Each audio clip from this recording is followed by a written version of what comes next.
Support for Colorado Today comes from Safeway, where you can shop online and get easy delivery or free pickup. Get the same prices, deals, and rewards as in-store. Shop the weekly ad, clip deals, and earn points at Safeway.com or in the Safeway app. Support for Colorado Today comes from Credit Union of Colorado. With access to over 30,000 ATMs and a mobile app, they're dedicated to offering the services of a big bank with a heart. Learn more at honestlygood.org. It doesn't happen often, but when it does, it gives a whole lot of writers hope for their industry. A Colorado author's debut novel has become an international hit, even without a big money PR campaign behind it. The book is called Go as a River by Shelley Reed from Crested Butte.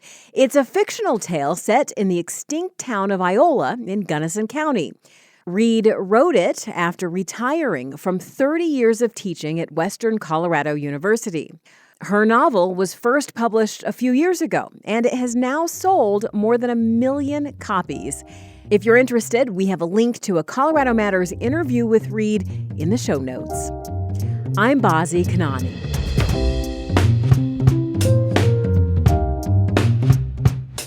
Coming up, Colorado allows courts to take someone's gun away if they're at risk of violence, and some lawmakers want to expand who can start that process. Youth with suicidal thoughts are also likely to exhibit warning signs that teachers will be aware of. Then the fallout continues from a questionable attempt to change ownership of the Telluride Ski Resort. Both towns are doing third-party investigations into what all happened. And we have a new Poet Laureate. I've always believed in words.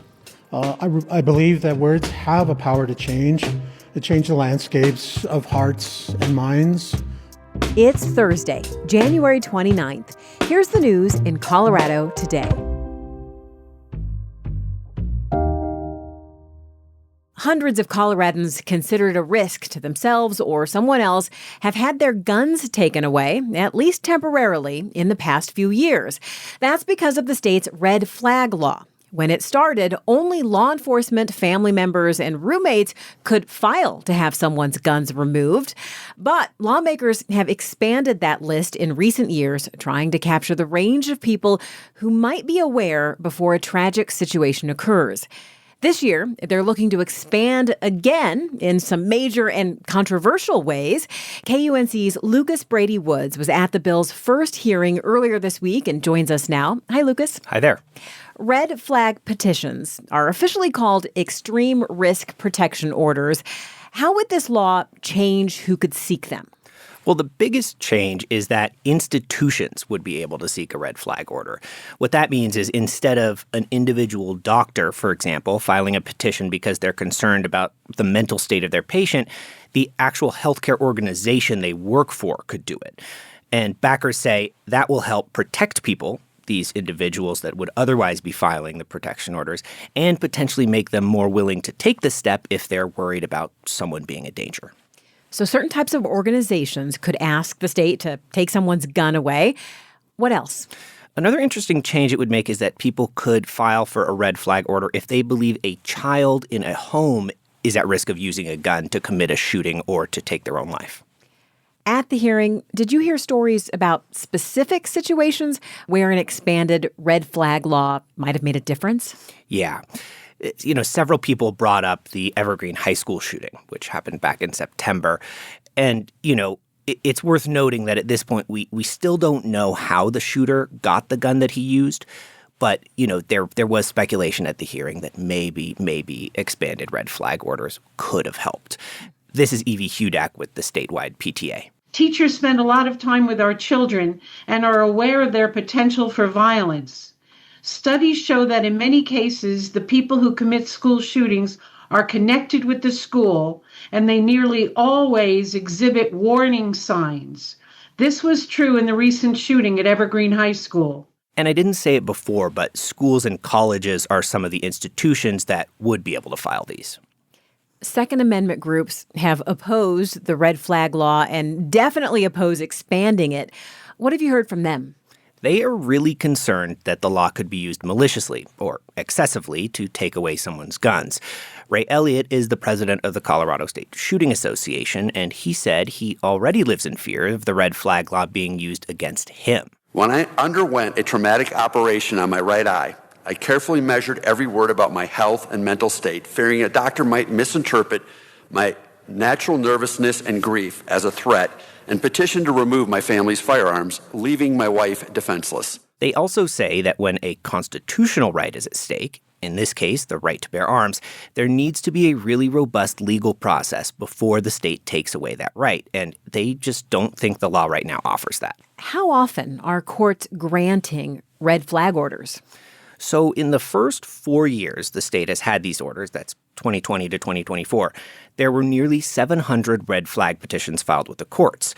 Of those, close to 500 resulted in the person losing their guns for at least 2 weeks, sometimes for longer, up to almost a year.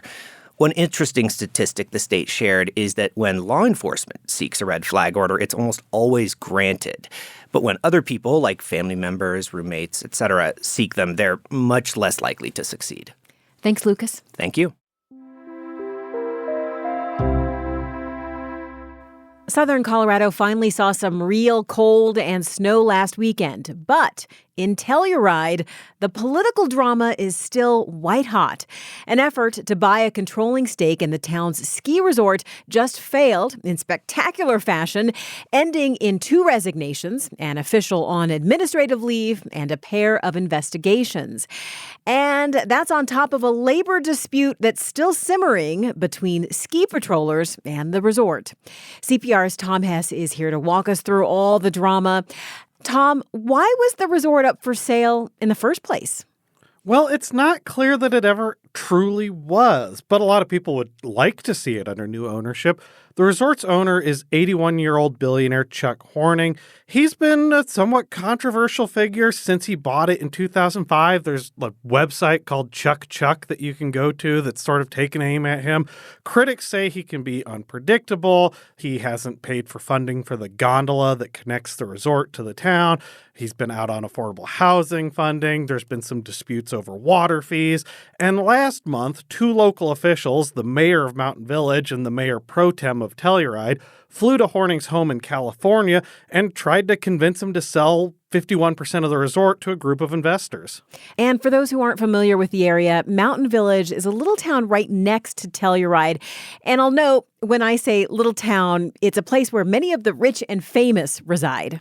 Yes, but also, coincidentally, a lot of resort employees and town employees live there. There's a ton of deed-restricted housing.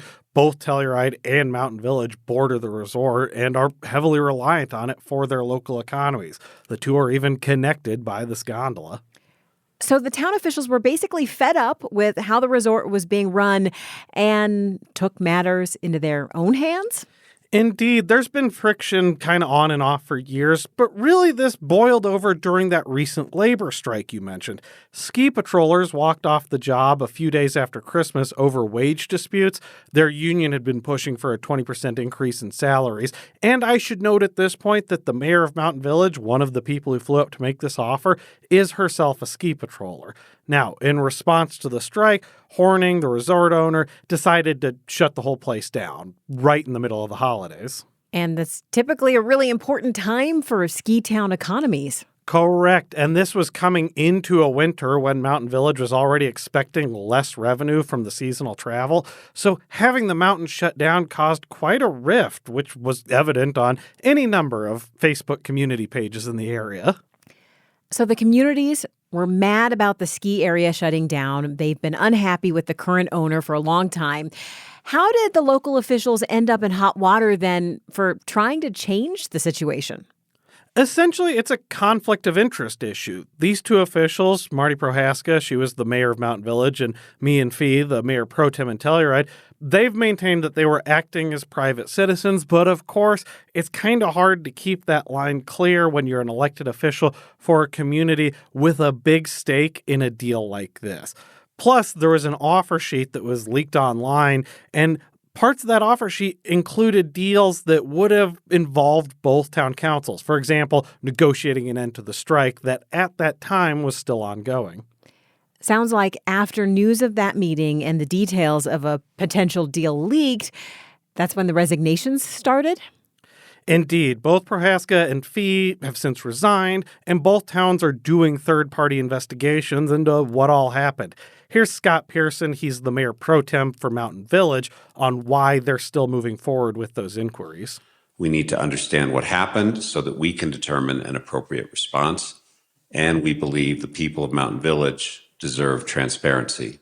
And it keeps going. Mountain Village's town manager, Paul Weiser, says he's taken an administrative leave to let the investigations play out. Now, of course, in the meantime, there's still no resolution to the larger tension between the communities and the resort owner. That could take some time. CPR's Tom Hess. Thanks, Tom. Thank you. Colorado has a new ambassador for poetry. It is now my great honor to welcome Colorado's new Poet Laureate to the stage, Crisosto. The state has named Crisosto Apache as its next Poet Laureate, following the legacy of Andrea Gibson, who passed away last year. Apache's 2-year term coincides with a major milestone. 2026 marks both America's 250th anniversary and Colorado's 150th. Here's Arlo. Governor Jared Polis announced the appointment yesterday, making Apache the 11th poet to hold the title and apparently the first Indigenous Poet Laureate for Colorado. He's already been inspiring and benefiting Coloradans, Americans, people across the world. This milestone is an opportunity to honor and learn from our past and really look forward to a bright future. At the announcement, Apache talked about the power of poetry. I've always believed in words. I believe that words have a power to change the landscapes of hearts and minds. The new Poet Laureate is Mescalero Apache, Chiricahua Apache, and Dene. Apache is the author of several award-winning poetry collections and serves as editor-at-large for Offing magazine. The ray is a bringer inside the beginnings of possibilities and a harvester of colors. In its abundance, there's always a presence peering through a fluttering curtain. Apache's work explores themes like memory and cultural identity. In a conversation with CPR's Ryan Warner, Apache said truth is inspiration guiding the work. You have to embrace them. You have to give it meaning. You have to give it life. Because words are that powerful. I mean, we've all experienced that. One bad word to you, it strikes up that emotion. We experience that now. I mean, what's happening in Minneapolis? All of that stems from words.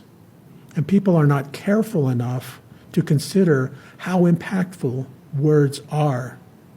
And for me, that is what makes poetry. Apache takes on the role with a focus on community, collaboration, and youth empowerment. Hopefully I can shine that light so that others can be covered by that light as well. Crisosto Apache will serve as Colorado's Poet Laureate until 2028.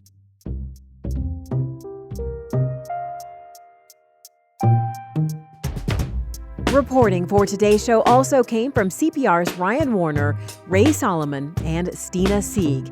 Before we go, here's one more thing you might want to know today. Yo-Yo Ma, the legendary cellist, is coming to town again, and there's still time to enter CPR Classical's drawing for free tickets to his shows with the Colorado Symphony at Red Rocks and the Ford Amphitheater in Colorado Springs.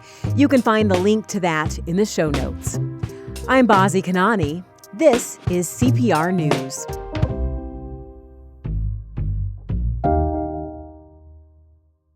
Support for Colorado Today comes from Safeway, where you can shop online and get easy delivery or free pickup.